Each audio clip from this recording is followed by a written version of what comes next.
créé à ton image. Et nous te disons merci. Éternel, nous voici devant ta sainte face. Non pas pour faire notre volonté, mais pour obéir à ton commandement. Celui-là qui nous dit et qui nous recommande de prier sans cesse. Père, toi qui nous as dit qu'il est doux, qu'il est agréable pour les frères de demeurer ensemble. Car c'est là que tu envoies la bénédiction et la vie. Seigneur Dieu, toi qui connais mieux que nous l'état de nos robes. Viens, Seigneur, pour laver et purifier nos robes. Viens porter, Seigneur, toute pureté qui a pu se poser sur nos robes. Et permet que nous soyons dignes de nous présenter devant nous. Non pas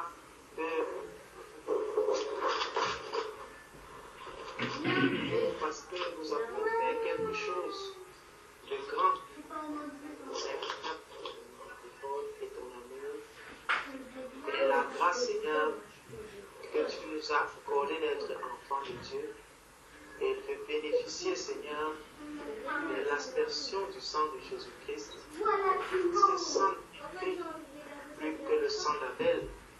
Et ce sang qui purifie de toute souillure et de toute impureté. Viens nous laver, Seigneur Dieu Tout-Puissant.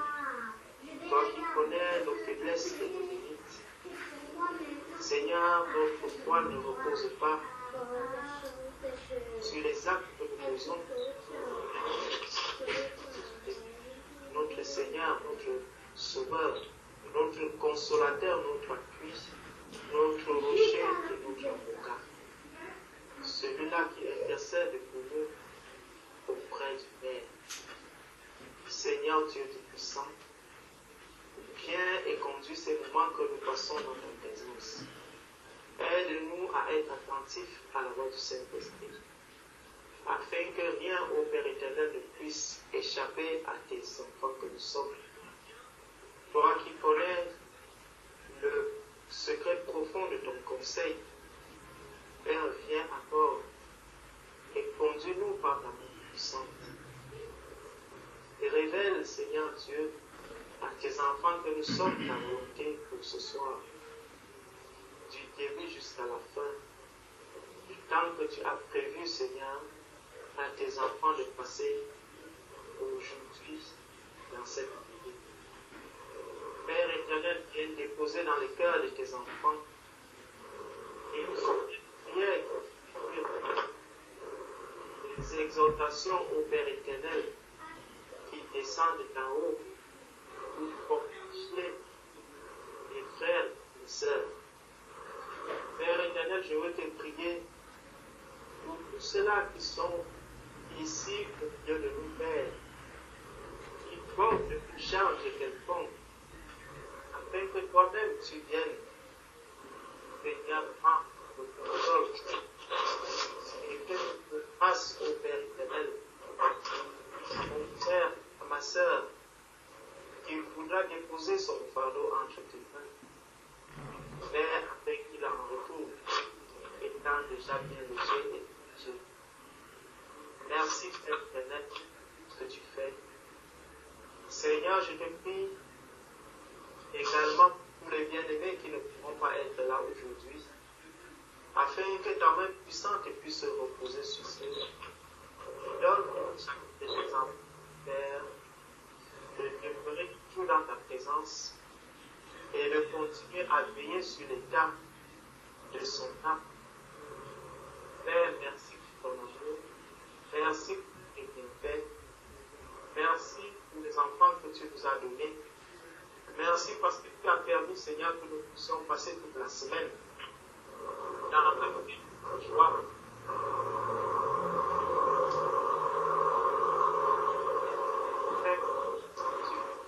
Et arrivé ici, et étant souffrant dans sa chair, Père, que tu lui apporteras la guérison totale au nom de Jésus-Christ. Merci, Seigneur, pour mes bien-aimés qui avaient voyagé. Le frère Franck,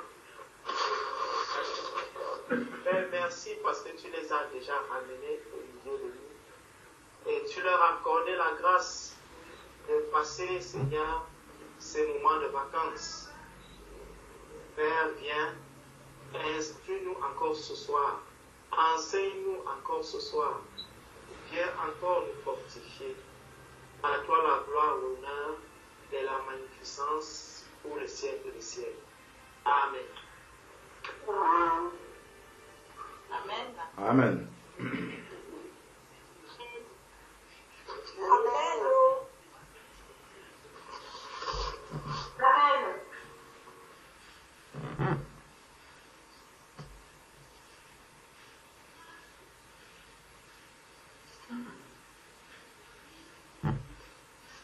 J'ai une question. Suite à la prière du frère Georges, il y a quelque chose qui a attiré mon attention quand le frère priait.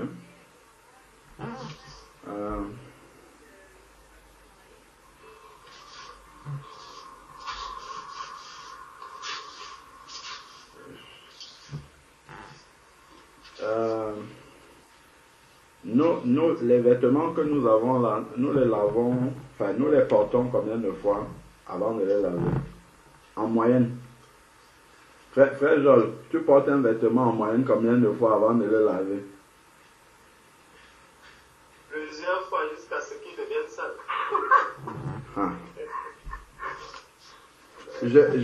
Bon, ok, je ne vais pas répondre pour l'instant.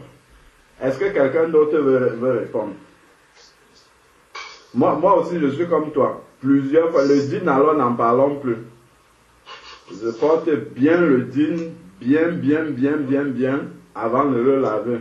Quand il est bien sale, comme tu as dit.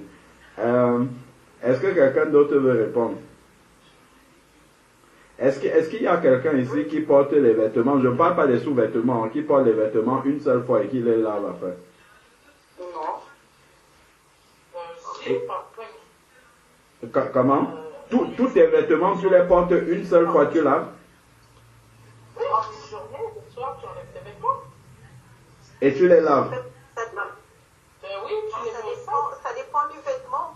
Il y a des vêtements, par exemple, le vêtement blanc, tu vas porter une fois, parfois juste une petite tache, tu es obligé de laver. Mais les autres vêtements, non, tu peux les porter plusieurs fois. Ah, waouh. Ça dépend. Non, parce qu'en été, tu ne vas pas mettre les mêmes vêtements plusieurs fois. D'accord. Si c'est un t-shirt, un haut, forcément, tu transpires, donc tu vas le laver. Ouais. Après, un jean, un pantalon, je sais pas, Une jupe, c'est pas pareil. Ouais. c'est Les hauts, oui, facilement, tu les laves, tu peux les laver, tu portes une fois, après tu mets au sac, tu les laves. Mais les bas, les jupes, bon, les pantalons, pour ceux qui portent des pantalons, je pense pas que tu portes un pantalon aujourd'hui, tu le mets au sale, tu portes une jupe aujourd'hui, tu mets au sale, demain tu mets au sale, et bien il faut avoir un dressing hyper costaud. Gloire à Dieu. Waouh. Moi, pour ma part, quand j'allais travailler en transport ou autre, je mettais les vêtements une fois par jour parce que je prends les transports en commun avec les enfants malades, tout ça, donc je veux changer tous les jours. Après, c'est vrai que ça fait beaucoup de lessive, mais... D'accord.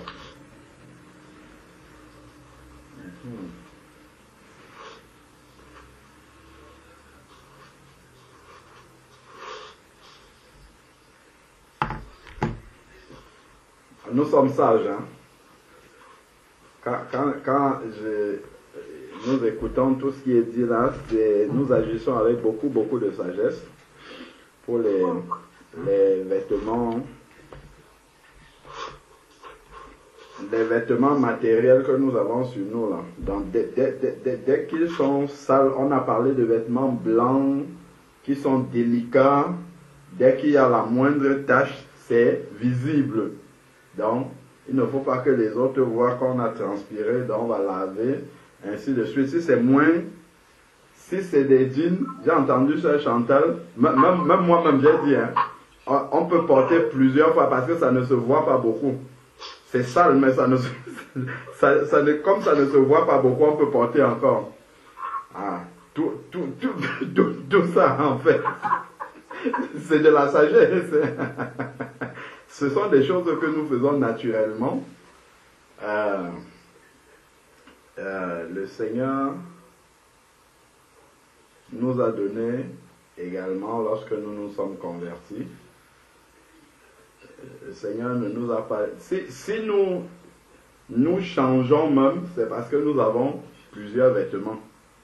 Donc quand tu ranges l'un au sale, tu prends un autre qui est propre, tu remets sur toi. Mais le Seigneur nous a donné un vêtement délicat, tellement délicat, comme la sœur Irène parlait de vêtements délicats, comme du blanc, dont les taches se voient tout de suite. Peut-être pas par les hommes, mais pour lui, ça se voit tout de suite. Donc,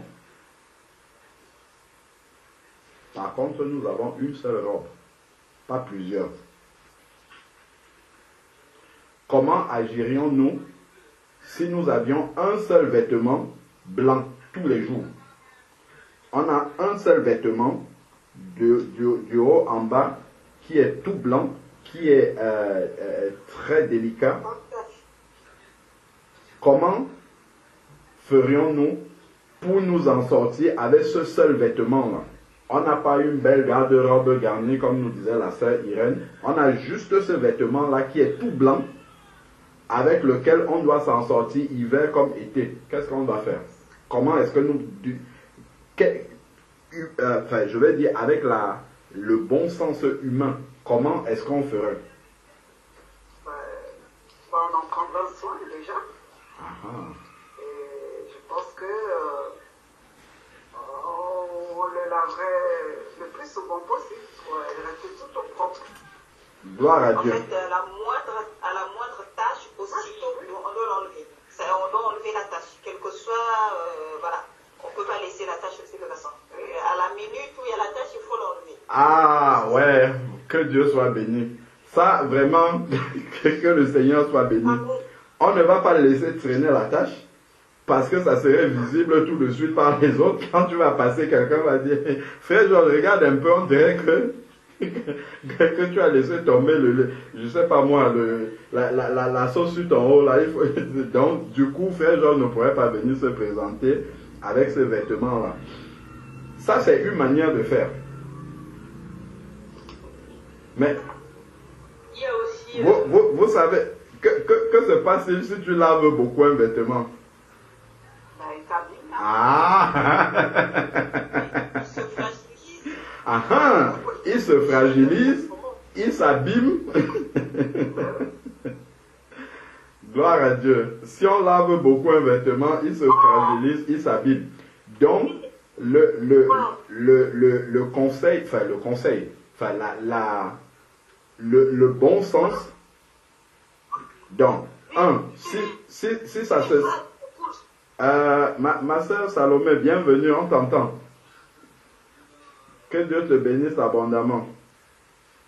Donc, le vêtement, effectivement, pour éviter que les taches apparaissent et puis que ça soit visible par tout le monde, on va nettoyer le plus rapidement possible, comme la sœur Irène nous a dit. Mais en même temps, on se rend compte que si on nettoie assez souvent un vêtement, il finit par se fragiliser. Et il y a eu un autre mot aussi que j'ai entendu. Bon, il finit par se fragiliser. Gardons déjà celui-là. Et ensuite, pour éviter justement d'avoir à le laver tout le temps, la première chose, c'est qu'on va éviter de le salir. Si on a la possibilité d'éviter de transpirer, c'est plutôt ça qu'on va faire, plutôt que d'essayer de le laver, puisqu'on n'a qu'un seul vêtement. Sachant que s'il est sale complètement, il faut l'enlever pour le laver. Et si tu l'enlèves, entre-temps, tu restes sans rien du tout. Et ce n'est agréable pour personne. Tout ce que nous sommes en train de dire là, en fait, spirituellement, je crois que tout le monde voit ce que ça veut dire. Le Seigneur ne nous a pas donné deux robes. Il nous en a donné une seule. Cette robe-là est tellement fragile. elle est sensible, elle est délicate, tous les mots que nous avons prononcés là. Et donc, il faudrait en prendre soin comme ça. Comment se fait-il que parfois il peut avoir une tache comme ça sur notre robe? On laisse ça des années et des années, alors que sur notre propre vêtement, où nous avons plusieurs vêtements. Moi, je crois que ça ne nous est jamais arrivé de voir une tache sur un vêtement qu'on va encore porter et on le laisse comme ça 1 an, 2 ans, plusieurs mois, ainsi de suite. On va laver tout de suite. Ça, c'est le bon sens humain. Spirituellement, c'est la même chose. C'est la même chose. Dieu nous a donné un vêtement qui est susceptible de se salir. Je ne sais pas comment on peut dire ça. À tout instant, ce vêtement-là est susceptible de se salir. Mais il est tellement délicat. Mais le regard que les autres autour de nous porteraient sur un vêtement sale que nous avons est bon. On va dire que Dieu le voit de la même manière, les vêtements que nous avons, les vêtements spirituels. Ce n'est pas des vêtements qu'on voit comme ça, comme celui que vous voyez là, déjà à l'intérieur. C'est un vêtement qui touche notre être entier, corps, esprit et âme, parce qu'on peut pécher dans toutes ces parties-là. Et tout ça, c'est comme ça devant le Seigneur à tout moment. D'où justement la sensibilité que nous avons sur les choses que nous voyons. Là, nous avons du bon sens. Vraiment du bon sens. Parce que nous voyons ces choses. Quand c'est sale, bon, tout de suite, tout de suite, on va laver, on va nettoyer, ainsi de suite. Mais par contre, spirituellement, comme nous ne voyons pas les vêtements que nous avons un peu de mal. Parfois, on entretient le vêtement, malheureusement, que le Seigneur nous a donné, qui devrait être entretenu comme du fin lin. Regardez le vêtement de lin. C'est un vêtement tellement délicat, tellement fragile. Du fin lin, blanc en plus, mais nous l'entretenons comme un jean, parfois. Un jean noir même, je dirais comme ça. Parce que le jean noir, les taches ne se voient pas en fait. Donc on peut le porter très longtemps, les taches ne se voient pas sur le jean noir.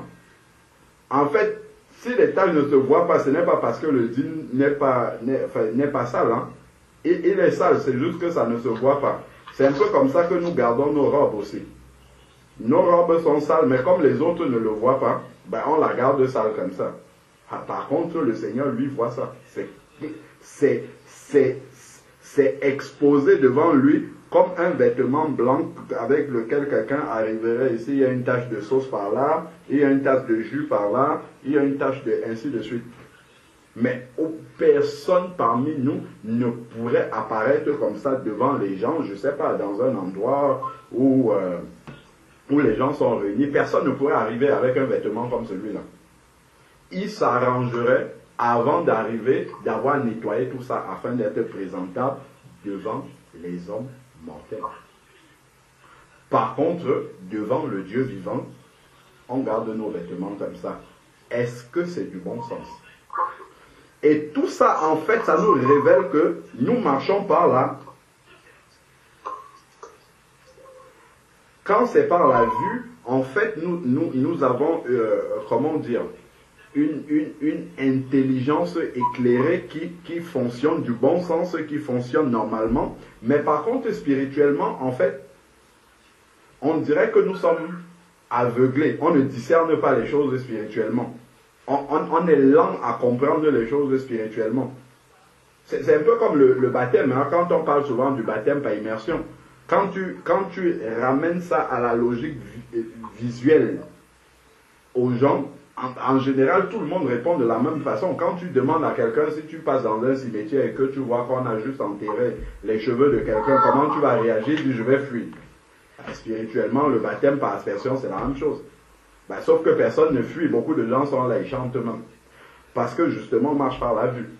Mais la portée spirituelle des choses, on la perçoit moins, en fait. Ou très lentement, en fait. Alors que pour Dieu, quand le Seigneur dit souvent que la nature nous enseigne des choses, en fait pour Dieu, quand il prend un aspect naturel que nous vivons, spirituellement ça signifie la même chose. Hein? C'est-à-dire que les implications spirituelles, quand il compare comme ça, quand il parle de vêtements, ce n'est pas par hasard en fait que l'être spirituel nouveau que nous avons reçu, le Seigneur appelle ça un vêtement. C'est parce qu'il y a beaucoup de similitudes par rapport aux vêtements. Là, on parlait de la propreté, par exemple. Donc, de l'entretien de ce vêtement, on a compris que, oui, la repentance, péché, se repentir, c'est très bien. C'est celui qui lave son vêtement tout le temps. Mais on a compris que le vêtement va finir par vieillir. Le vêtement va finir par, je ne sais pas moi, s'abîmer. Ben, le mieux pour que le vêtement ne s'abîme pas, c'est d'éviter au maximum de le salir et qu'il ne se salisse que par accident. Plutôt que de le laisser se salir et quand il est sale, on le lave. Au bout d'un temps, le laver, il y aura un problème. C'est la même chose. Hein. Là, si je demeure dans un péché, il faut que je l'éradique de ma vie au lieu d'essayer de pécher et me repentir, tomber tout le temps dans le même péché. Non. Il faut que ça s'arrête net. Il faut que je coupe avec des péchés nets. Quand je me repens, que je ne... D'ailleurs, c'est même ça la définition de la repentance. Hein.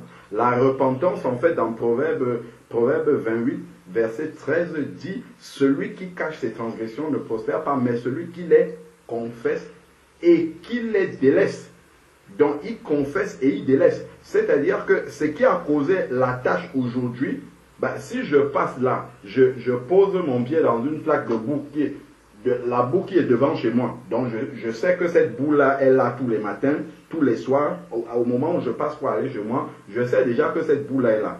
La première fois que je suis passé, je n'ai pas fait attention. Paf, j'ai mis mon pied dans la boue. Tac, ça a mouillé mon vêtement. Ok, bon, je suis rentré avec la tache là, je n'avais pas fait attention. Je suis rentré, on a compris, on a un seul vêtement. Je suis rentré, je l'ai lavé. J'ai lavé la tache, elle est partie. Est-ce que demain matin, en repassant là-bas, je vais dire, ah, voilà la flaque qui m'avait sali hier, sachant que j'ai un seul vêtement, je reviens, je remets mon pied là-dedans et je passe. Personne ne ferait ça. Dans le bon sens, personne ne ferait ça. Quand je vais voir la flaque là-bas, je vais passer de l'autre côté. Tout de suite, je vais changer complètement de côté pour ne pas rentrer dans la même flaque qui m'a sali la veille. Parce que ça va abîmer un vêtement. Parce que ça va salir ce vêtement-là. Ça, c'est du bon sens normal, en fait, du bon sens naturel que nous avons. Mais spirituellement, nous devons comprendre exactement la même chose. Ensuite, maintenant, un vêtement. Le vêtement ne vient pas tout seul comme ça de la penderie. On a parlé de garde-robe ou de penderie tout à l'heure. Ne vient pas comme ça se mettre sur moi, non. Je vais à la penderie, je regarde parmi tous les vêtements qui sont là et je décroche, je choisis celui que je veux porter et je le mets sur moi et je pars.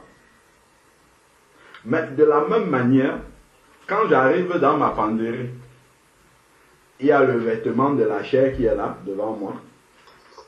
Il y a le vêtement de l'esprit qui est là devant moi, la nouvelle création. Il y a la vieille nature qui est là. Est-ce que c'est quelqu'un qui vient à ma place? C'est moi-même. Moi-même. Je choisis le vêtement que je veux porter. Tac, je le prends. Je le mets sur moi. Une fois qu'il est sur moi, maintenant, j'agis en fonction du vêtement que j'ai choisi de porter. Ce n'est pas quelqu'un qui a choisi le vêtement pour moi. J'ai entendu un enseignement. L'enseignement me donne le discernement de savoir quel est le vêtement qui est bon à prendre, à choisir. Dans ma penderie, il y a 2 vêtements. Donc, c'est à moi de choisir le bon vêtement que j'ai décidé parce que, justement, ayant le vêtement qui va bien, je pourrais agir convenablement à la volonté du Seigneur. Mais si je choisis volontairement, parce que ce n'est jamais involontaire, un autre vêtement, ce vêtement-là que je vais poser sur moi va m'entraîner également à être en dehors de la volonté de Dieu. Donc, il y a plusieurs aspects, justement, de la robe. Notre responsabilité est engagée dans le sens où c'est pour ça que je parle comme ça. Si nous regardons dans Éphésiens, il parle de se revêtir. Regardons dans Éphésiens, chapitre 4, je crois.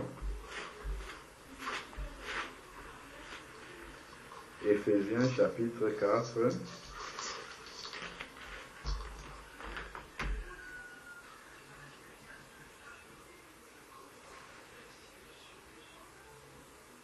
Si nous prenons Éphésiens chapitre 4, à partir du verset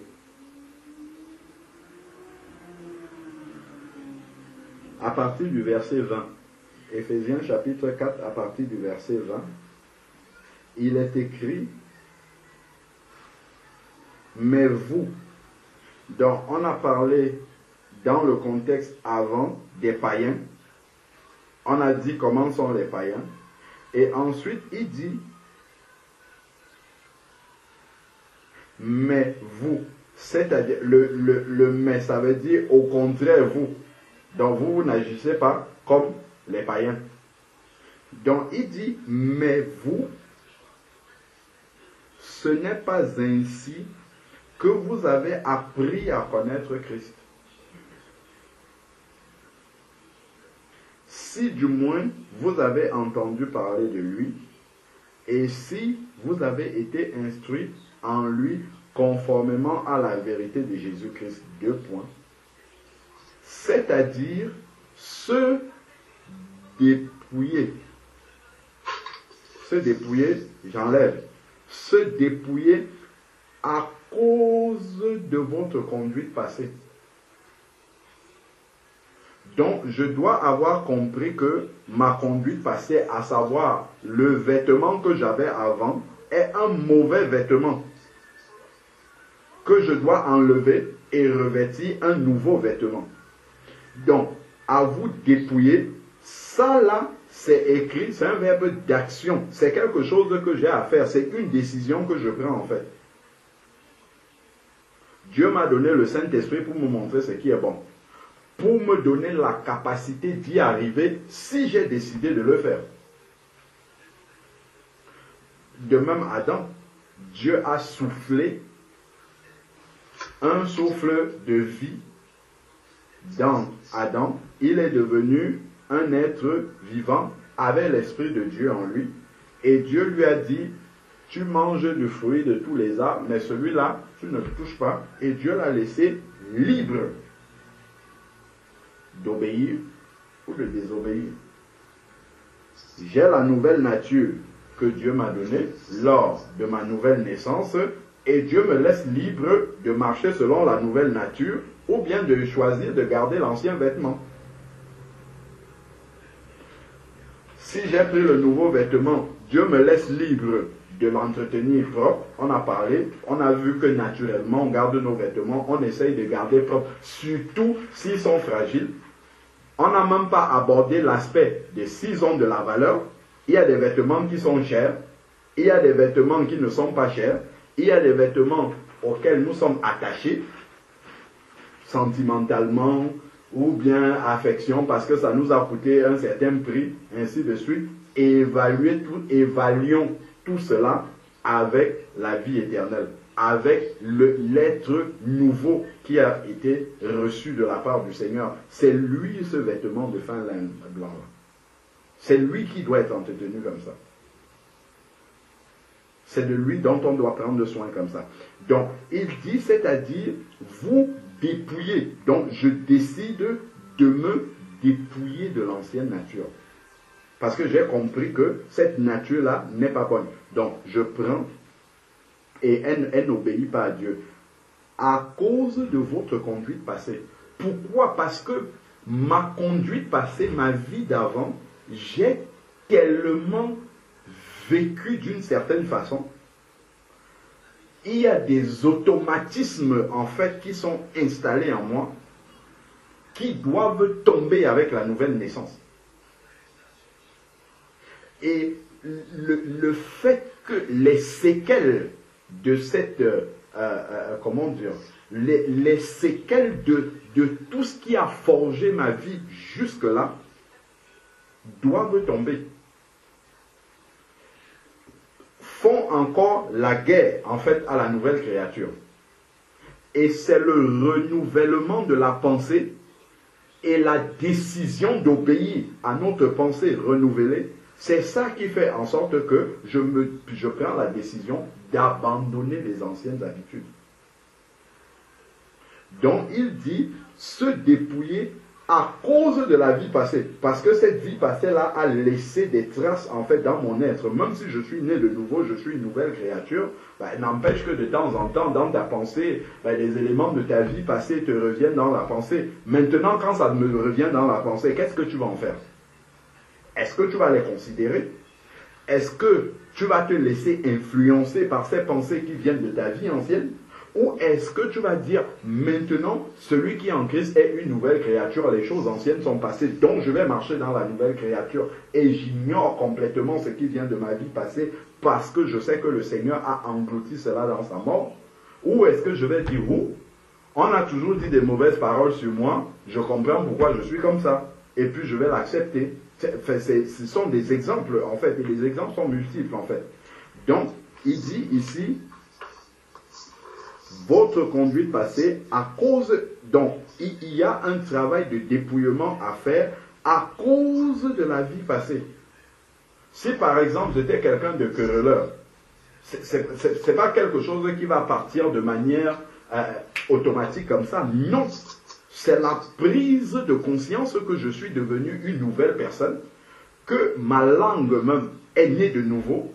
C'est le fait d'être conscient de cela que désormais j'ai l'autorité sur ma langue et que je prends la décision d'exercer cette autorité-là. C'est comme ça que j'aurai la victoire sur la langue. Elle ne va plus dire n'importe quoi, elle ne va plus quereller, elle va se mettre à la place que Dieu lui a donnée. Donc, évidemment, elle ne va pas salir le vêtement. Ça, on est en train de voir point par point des éléments maintenant qui sont là, qui peuvent salir, qui sont susceptibles de salir le vêtement à tout moment. Et donc, engendrer un nettoyage derrière. Une nécessité de nettoyage, je voulais dire. Donc, ici, on a, à cause de la conduite passée, et donc les séquelles que ça a laissées en nous, donc vous dépouillez, à cause de votre conduite passée, de la vieille nature, qui se corrompt par des convoitises trompeuses, en fait. Donc, les convoitises, en fait, c'est le fait d'aspirer à quelque chose qu'on n'a pas, que Dieu ne nous a pas donné, parce qu'il juge qu'on n'en a pas besoin, ou qu'il ne veut pas nous donner parce qu'il sait que ce n'est pas nécessaire pour nous, ou que ça ne rentre pas dans son plan pour nous. Mais on va quand même aspirer à ces choses. On va convoiter ces choses-là. On va vouloir ces choses. Et ces choses font d'ailleurs la guerre à l'âme. C'est ce que Pierre nous dit. Et elles sont trompeuses parce qu'elles vont nous éloigner du chemin. Donc, être renouvelé par l'esprit de notre intelligence, c'est ce que je disais tout à l'heure. C'est le renouvellement de la pensée. Et qu'est-ce qui renouvelle la pensée? C'est la parole de Dieu. Ne vous conformez pas au siècle présent, Romains chapitre 12, verset 2, mais soyez transformés par le renouvellement de l'intelligence. C'est le renouvellement de l'intelligence qui transforme lorsqu'on a décidé d'obéir à notre intelligence renouvelée. Je peux entendre l'enseignement sur le voile. Je dis gloire à Dieu, c'est très bien. Et quand je sors, je me retrouve à prier. Je suis là, il y a mes collègues, il y a mes amis, et je prie sans voile. Il y a l'intelligence qui a été renouvelée parce que l'enseignement est arrivé. Mais après, j'ai pris ma décision derrière. Est-ce que j'obéis ou est-ce que je n'obéis pas? Ça, maintenant, c'est moi qui décide de le faire.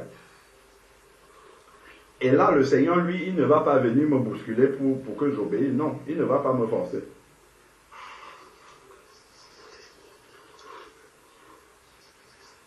Si j'apprends par exemple que, je ne sais pas, la Bible dit il ne faut pas s'endetter. Bah, je peux aller à la banque, je dis, bon, écoutez, je veux un crédit de tel.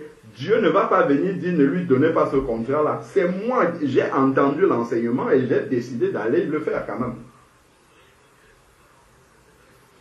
Se dépouiller, c'est une décision personnelle que nous prenons.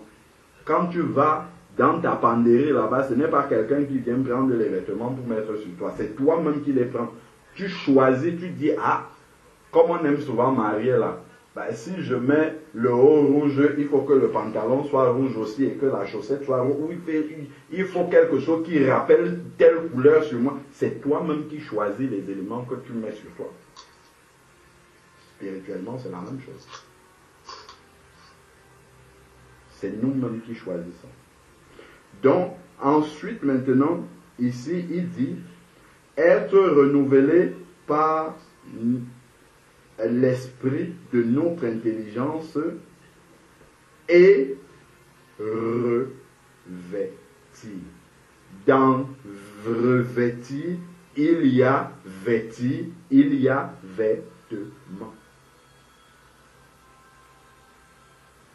Revêtir, la nouvelle nature est un vêtement en fait.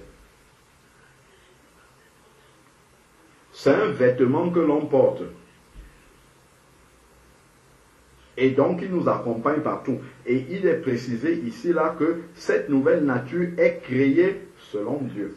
Donc c'est une nature qui est préparée en fait à obéir à la parole de Dieu. C'est une nature qui est préparée à nous rappeler en permanence la volonté de Dieu. C'est une nature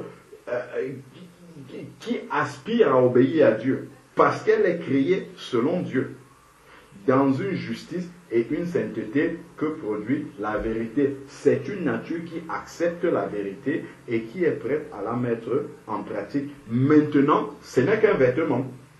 C'est un vêtement qui est dans notre penderie spirituelle. Donc j'arrive dans la penderie, je dis, ça là, je vais te laisser aujourd'hui, je vais prendre la chair plutôt là parce que j'ai besoin de me défendre aujourd'hui, je ne suis quand même pas... Voilà, allez, hop, je prends le vêtement de la chair et puis j'agis comme ça. Et ça salit évidemment le véritable vêtement. Donc, je nous invite en fait à méditer autour du vêtement physique que nous avons pour comprendre la manière dont nous devons entretenir la nouvelle nature que nous avons reçue. Est-ce que pour un enfant de Dieu, on a déjà vu, dans le domaine physique, on a vu qu'il est plus sage, en fait, au lieu de salir un vêtement tous les jours, d'ailleurs, de voir un endroit où je suis susceptible de me salir, je vais éviter de passer par là. Demain, dans le domaine spirituel, je vois un péché qui est là-dedans, je vais éviter de m'approcher de ce péché-là. Je vais couper tout ce qui peut m'entraîner dans ce péché. C'est ce que le Seigneur disait. Si ton œil droit est une occasion, enlève cet œil-là, arrache-le.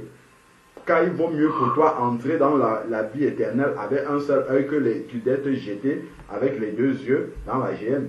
Ben, de la même manière, si mon pied est une occasion de chute, après ça, ça peut se développer dans beaucoup de domaines.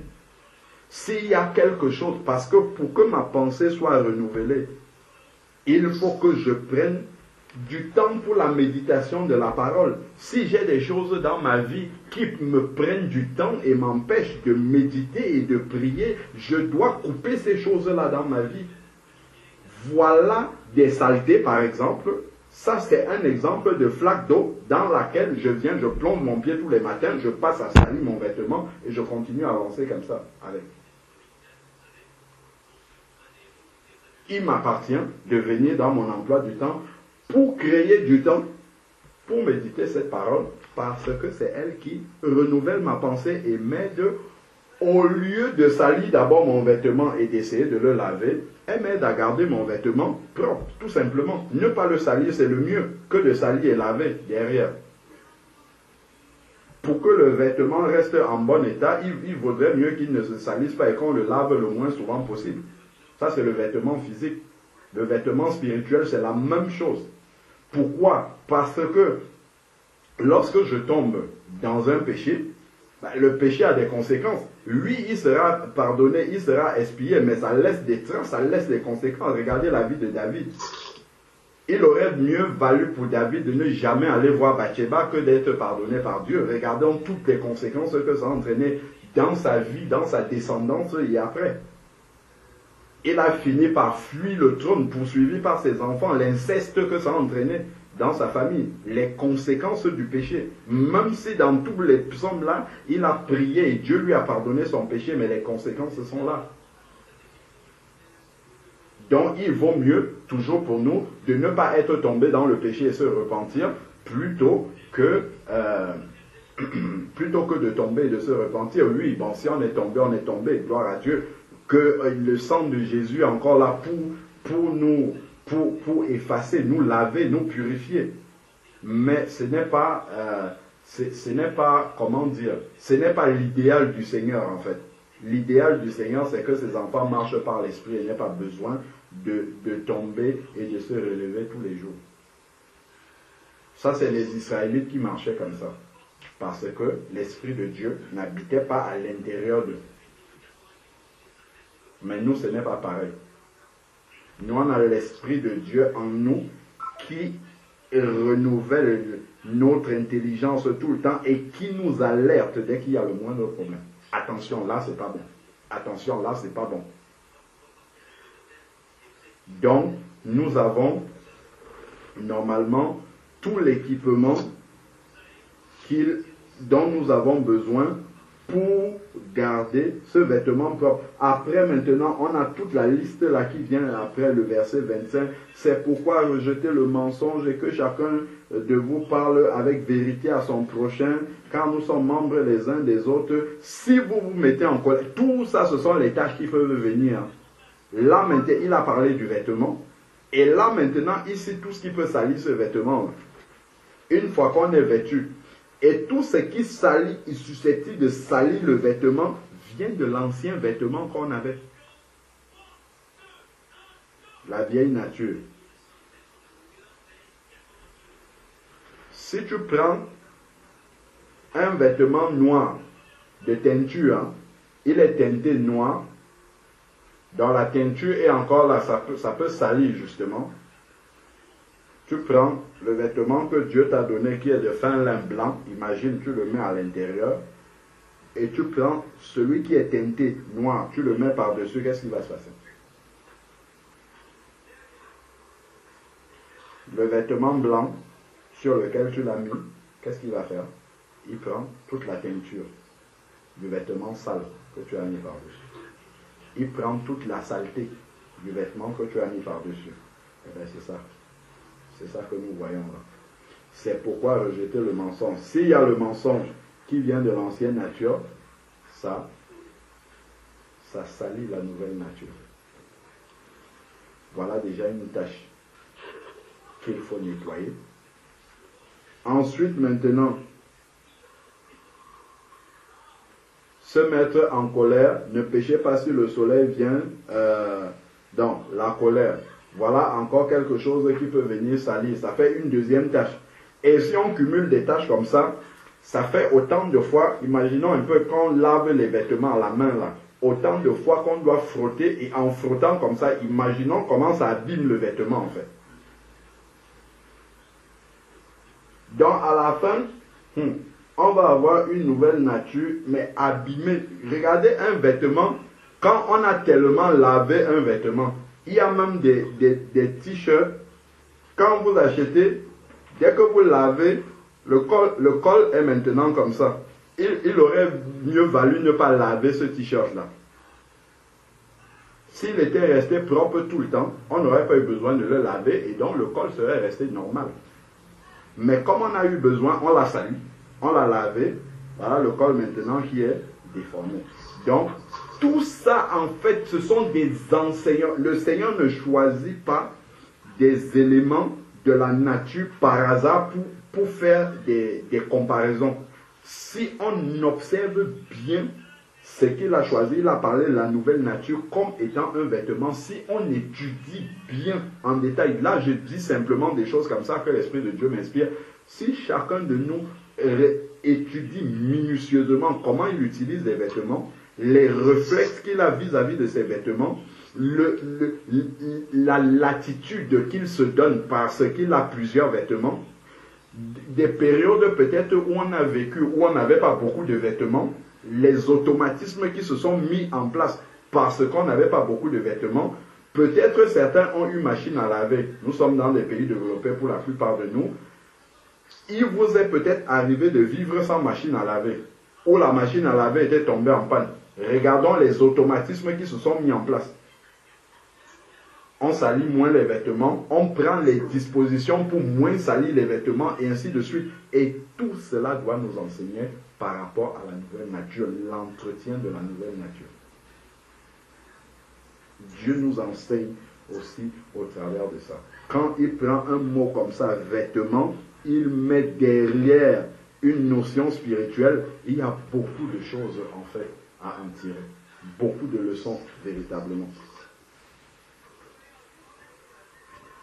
Alors, donc, ensuite, maintenant, ne donnez pas accès au diable. Bon, celui qui dérobait ne dérobe plus, mais qui travaille honnêtement, ainsi de suite.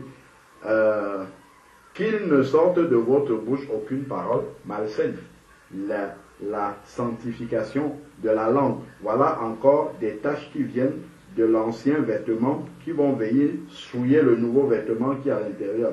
Mais s'il y a lieu, quelques bonnes paroles et ainsi de suite, n'attristez pas le Saint-Esprit. Si ça continue comme ça, en fait, si le vêtement est sale, ce n'est pas juste qu'on va aller le laver ou que si on traîne pour le laver, c'est que la conséquence peut être plus grande. C'est que nous pouvons attrister l'Esprit de Dieu qui habite en nous, qui nous a été donné pour éviter justement que le vêtement devienne sale. C'est ce que nous dit 1 Jean chapitre 3, verset 9.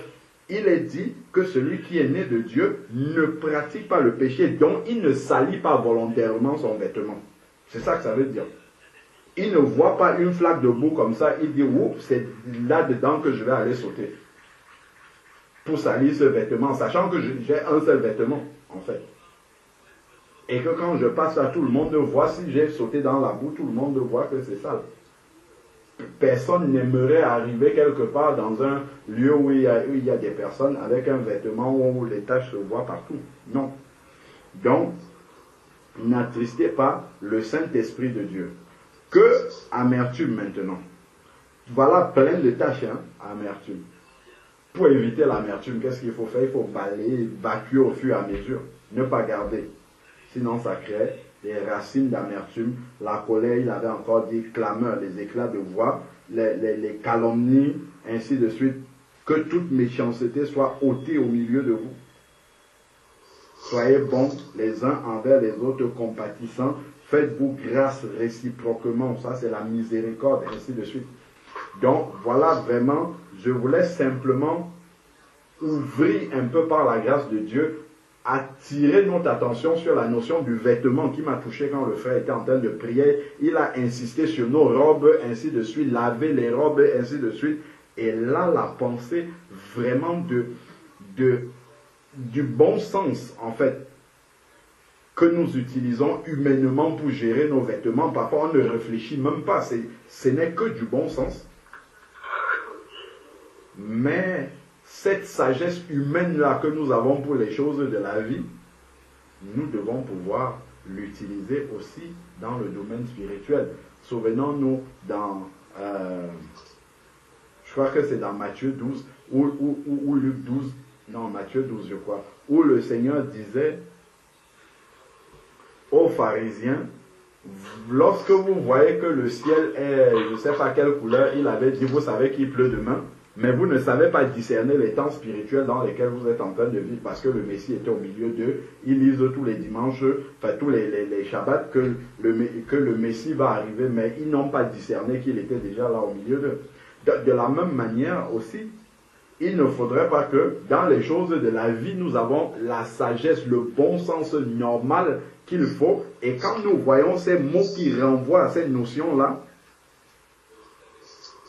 dans notre vie quotidienne, que spirituellement, en fait, ça ne nous ouvre pas la pensée pour réfléchir et se dire, mais cette sagesse que j'ai, ce bon sens que j'ai dans le domaine humain, mais comment est-ce que je ne m'en sers pas dans le domaine spirituel? Et Dieu m'a donné justement les mots, les bons mots qu'il faut pour que je compare, j'arrive à faire des comparaisons entre ce qui est dans le domaine physique, la manière dont j'agis, le bon sens que j'y mets, avec les correspondances spirituellement, pour voir comment spirituellement je dois agir aussi. Et ce sont des enseignements en fait que Dieu nous donne de manière naturelle comme ça, par des choses du quotidien que nous utilisons. Quand il va prendre par exemple l'image de la lampe qui est ou de l'œil qui est la lampe du corps. On avait vu, le frère nous avait brossé tout un enseignement là-dessus. Si on examine un peu, vraiment, on va voir que sur l'œil qu'il a pris il y a tout un enseignement spirituel derrière. Et ça, ces exemples-là que le Seigneur prend, comme ça, dans la vie quotidienne de tous les jours, il faut que cela nous enseigne spirituellement.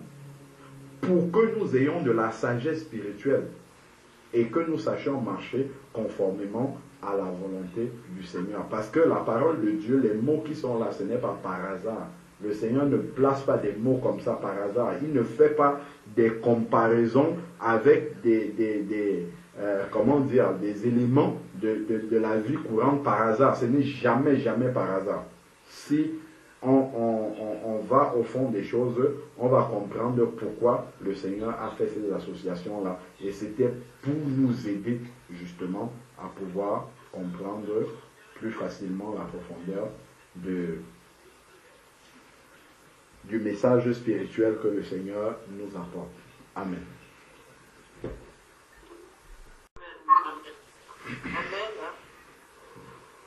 Amen. Apocalypse 22, verset 14.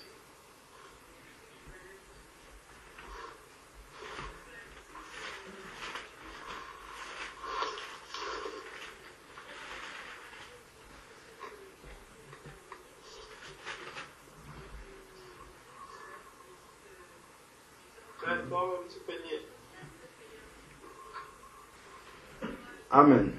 Il est écrit, heureux ceux qui lavent leurs robes, afin d'avoir droit à l'arbre de vie et d'entrer par les portes de la ville. Heureux ceux qui lavent leurs robes, afin d'avoir droit à l'arbre de vie. Parce que effectivement, on ne peut pas avoir droit à l'arbre de vie avec un vêtement sale. Je pose souvent la question, lorsque nous allons à un mariage, je me rappelle à notre mariage, souvent quand je regarde la vidéo, et ça se passe quasiment à tous les mariages, quand on arrive, je ne sais pas à quelle étape, soit on avait fait un culte ou bien, je ne sais pas moi, à la salle, quand les conjoints entrent de manière différée, c'est souvent le mari qui entre d'abord, on ne fait presque pas attention. Tous les regards sont sur la mariée. C'est extraordinaire. Et ça se fait de manière spontanée et tellement naturelle chez l'être humain. On ignore complètement le marié et tous les regards sont sur la mariée. Et ce n'est pas un regard, comment dire, général. C'est un regard détaillé sur la mariée. Et il n'y a pas que les femmes qui réagissent comme ça, c'est tous les êtres humains qui sont présents au mariage qui réagissent comme ça. On veut voir comment elle est coiffée. On veut voir, déjà les vêtements de la mariée sont tellement plus chers que les vêtements du marié en général. Et les gens, et ce n'est pas pour rien, c'est parce qu'elle sait qu'on va regarder ça. Elle sait que les convives vont détailler son habillement, vont détailler sa présentation. C'est pour ça qu'elle soigne, c'est un pôle souvent important dans le mariage, tellement important. Et les gens vont regarder, les gens vont détailler, elle était coiffée comme ça, elle avait, je ne sais pas, telle robe, telle... Les gens vont même évaluer même le prix, déjà de la robe en la voyant. Donc c'est aux noces de l'agneau alors qu'on ne va pas regarder la mariée. La mariée pourra venir avec une robe sale. Et je ne sais pas si un mari pourrait accepter de s'asseoir là,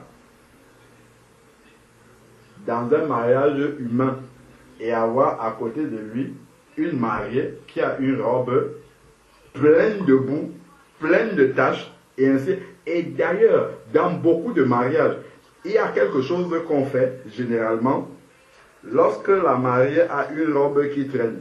Qu'est-ce qu'on fait? On laisse traîner la robe. Ah non, pas du tout. On prend ou des filles d'honneur, ou des pages, ou des mages qui font comment? Qui tiennent la traîne de la robe de la mariée pour que ça ne prenne pas de saleté. Pour que la mariée n'embarque pas toutes les saletés du sol, qu'elle ne balaie pas le sol en passant. On prend des personnes spécifiquement. Tout ça là, ce sont des enseignements que Dieu donne aux êtres humains. Même comme les gens font ça, on fait ça comme ça. Ben, c'est comme ça, on a toujours fait comme ça. Dieu passe par tous ces éléments-là. Lui, il voit comment on agit, c'est dans la parole en fait. Si on comprend spirituellement, c'est ça. Spirituellement, aux noces de l'agneau, la mariée, la mariée doit être la mariée en fait. Je ne sais pas comment est-ce qu'on peut expliquer ça. On détaille, donc l'Esprit de Dieu va détailler aussi comme ça, comme nos yeux détaillent souvent les mariés dans les mariages humains. Le Saint-Esprit va détailler aussi comme ça. Est-ce que ça là, ça mérite d'être une mariée? Est-ce que toi-même, tu accepterais, si tu es un homme, que ton épouse, le jour de ton mariage, soit comme toi tu es spirituellement là devant le Seigneur? Peut-être non. Parce qu'une mariée avait plein de tâches. Si elle arrive comme ça devant le marié le jour du mariage, qu'est-ce qu'il va dire? Est-ce que tu veux me mettre la honte? C'est ça qu'on va dire humainement. Devant toutes les convives que j'ai invités là, est-ce que c'est la honte que tu veux me mettre? Non. Cette robe-là, vraiment, elle peut être jolie, mais comme elle est sale, tu ne peux pas la porter.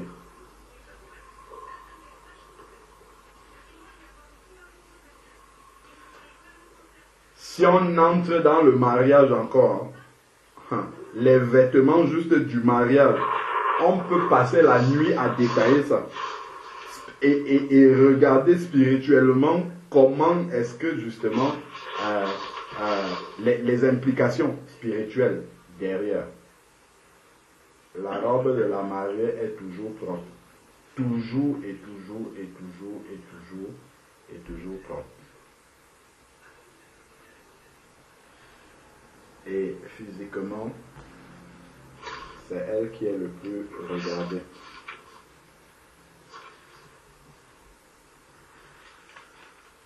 Amen. Je fais des efforts pour m'arrêter parce que je peux continuer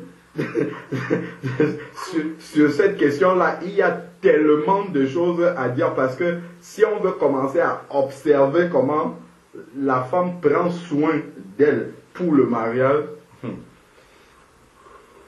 c'est un enseignement en fait que les femmes nous donnent à l'église de manière générale, sur la manière dont l'épouse doit se préparer pour son mariage. Amen. Amen, amen, amen. Amen.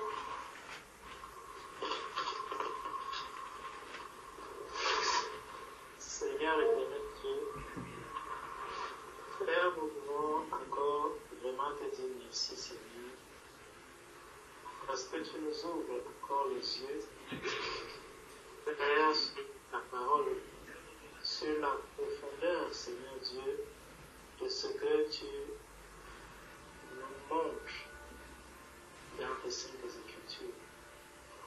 Père, merci parce que tu viens encore de nous révéler que l'homme nouveau est un vêtement que nous avons arboré et que nous devons veiller à ce que ce vêtement ne se salisse pas. Père, gloire soit rendue à notre Seigneur et Sauveur Jésus-Christ, qui nous a donné le savon pour laver ce vêtement, son sang qui a coulé à la croix. Père, donne-nous de ne pas vraiment faire un mauvais usage. Cette grâce nous a été. Père, viens et renouvelle notre intelligence, renouvelle notre sagesse, renouvelle tout, Seigneur, la possibilité de veiller vraiment sur l'état de sa robe. Oh, aide mon frère, aide ma soeur. Frère, personne ne se dise qu'il est incapable de pouvoir porter le vêtement spirituel à tous les niveaux et partout où il se trouve. Car très souvent, au lieu de prendre le vêtement spirituel, nous avons l'habitude de prendre le vêtement de la chair. Seigneur, nous savons que ce vêtement viendra salir le vêtement précieux que tu as. Aide-nous dans le chemin de Christ et à pouvoir vivre ce afin de ne pas entrer, Seigneur, dans la gloire. Merci, Père, pour cet enseignement. Merci pour l'œuvre que tu viens encore d'accomplir dans chacune de nos vies. Que toute la gloire, Père, te soit rendue. Amen. Amen. Amen. Amen. Amen. Amen.